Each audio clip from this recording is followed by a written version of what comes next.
Douglas, who is a member of the video podcast team. Our team leader is currently behind the camera, so she can't speak to us today. So we're going to be catching up with him to see what we've been getting up to. Hi. Hello. Thanks for coming in No today. problem at all. So you're a member of the video podcast team. What made you want to join that group? Nothing in particular, to be honest. It's not the sort of thing I've ever had much experience of before, so I thought I'd give it a shot. It did sound interesting, and I wanted to see if I'd learn some new skills from it, perhaps. And have you learned anything new? Bits and pieces. It's very much an ongoing process, but yeah, I'm getting there. There's a lot more to it than I thought. You know, even things like how long it takes to film short segments, the amount of editing you have to do, and positioning, that sort of thing. But enjoying it.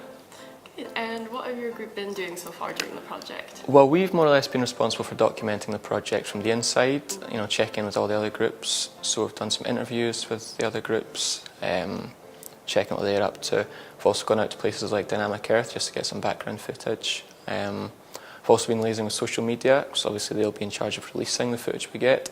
So it's important we're on the right, you know, sort of time frame with them as well. Of course. And how have your group organised things and allocated tasks? Well, Aisling has had experience of this sort of thing before, so she's been in charge of delegating.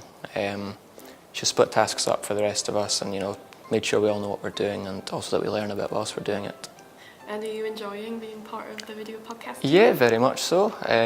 As I say, it's not my usual thing. It's not something I've had experience of before, but I feel like I'm learning and it's quite interesting, so yeah.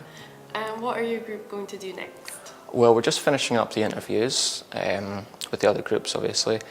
Afterwards, we're going to have to look through it all, edit it all, decide what we're going to use, what we're not going to use. And then, of course, check with social media, you know, when they're going to release each segment.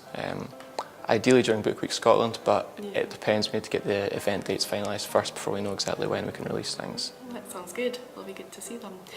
So finally, what is your favourite animal from the Martin Rattler Activity book? Well, the toucan, obviously. He's the best. I do like manatees as well, though, so, you know. It's a tough one. Well, thanks for coming in and no problem. the videos. I'm sure they'll look great. No, hopefully.